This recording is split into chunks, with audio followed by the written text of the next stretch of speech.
Mais je pense qu'à l'université, on a quand même une grande liberté. C'est-à-dire que, regarde, moi, j'ai pas un rond, parce que j'ai payé mes subventions, j'ai pas d'argent. Mais comme je travaille beaucoup, j'ai des points donc de libération. Voilà, donc je peux m'acheter des étudiants pour m'aider à faire de la recherche. Mais du coup, en fait, je pense que je suis dans la meilleure situation. C'est-à-dire que comme c'est pas de la recherche subventionnée, je peux travailler sur ce que je veux. Ouais. Puis il n'y a pas d'élastique. Non, et puis j'ai pas de commande. Ouais, c'est ça. J'ai pas de commande. Moi, je fais du coup, je peux faire ce qui m'intéresse ou ce que moi je trouve pertinent. Peut-être je vais à la fin me casser les dents en trouvant que c'est pas pertinent ce que j'ai trouvé. Mais je pense que quelqu'un qui travaille dans un ministère, lui, il reçoit une commande. Oui. Donc même si c'est un fonctionnaire, donc il est là, quel que soit le parti duquel vient le ministre de l'Environnement, par exemple, lui c'est un fonctionnaire, il fait sa recherche, mais quand même il a une commande. Et puis je pense que en plus le produit de sa recherche, c'est-à-dire que nous le produit de notre recherche, on le publie dans des revues scientifiques. Après les gens sont d'accord, pas d'accord, mais nous c'est publié, c'est notre pensée, c'est ça qu'on a à dire. Lui au ministère, peut-être qu'il va faire une recherche, puis si les conclusions à laquelle il arrive sont pas celles qu'on a envie de vendre sur la place publique, on va le tasser dans un coin son rapport. Voilà. Et ça c'est la grande différence à mon avis entre de la recherche universitaire et de la recherche ailleurs. C'est sur la liberté de la diffusion du résultat auquel on arrive. Oui, et même dans mon cas, comme j'ai pas de recherche subventionnée, si tu veux, j'ai même pas de compte à rendre à un organisme subventionnaire, je peux travailler sur ce que je veux. Oui. Et ça, c'est une liberté immense. Moi, j'ai pas un patron qui vient me voir pour me dire j'aimerais que tu cherches sur les blessés. Oui, on me l'a demandé, puis bêtement j'ai accepté parce que j'avais trop peur qu'on ne me propose plus rien après.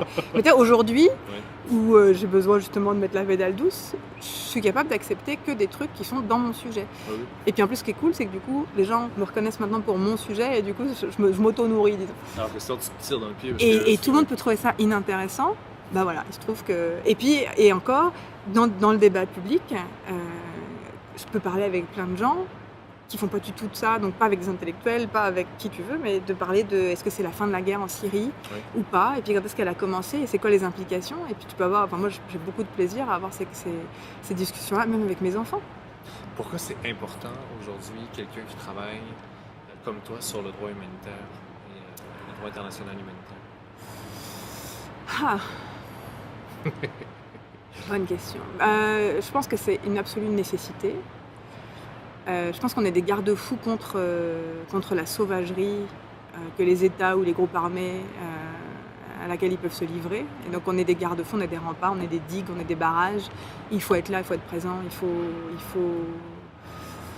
faut s'interposer dans cette violence et dans cette barbarie. Par exemple, dans toute la résurgence de la torture, par exemple depuis 2001, quand même dans un monde en 2001 où on était arrivé à l'abolition de la peine de mort dans beaucoup de pays, à comprendre que les interrogatoires musclés ne servaient à rien, on arrivait à une prohibition internationale de la torture, la convention de 1984, torture droit coutumier, donc dans un environnement exempt quand même de mauvais traitements, enfin pas exempt de mauvais traitements concrètement, mais en tout cas on arrivait dans l'idée que c'était pas ça qu'il fallait faire, qu'il fallait l'interdire.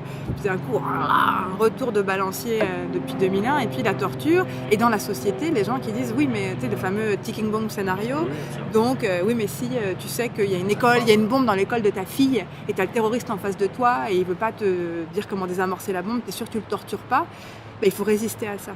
Et là, c'est le pouvoir de l'intellect sur le pouvoir de l'émotion, et puis de ramener le débat. C'est très difficile. Alors sur une question comme ça, là, c'est super difficile. Et puis on a eu des heures très sombres, parce que la justification de la torture, elle a essayé d'émerger partout par tous ces gens qui s'y livraient.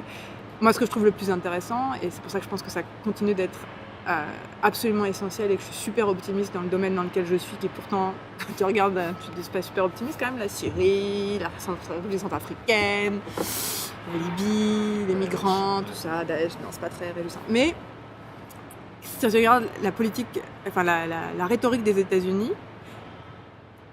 ils ont jamais dit oui on torture, on pense que c'est bien de torturer. Ils ont commencé par dire non on torture pas. Oui, voilà.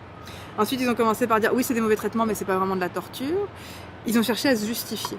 Et aujourd'hui ils disent on a torturé, excusez-nous. Et ça montre quand même à quel point le droit est ce rempart dans la société absolument fondamental et qui crée une contrainte.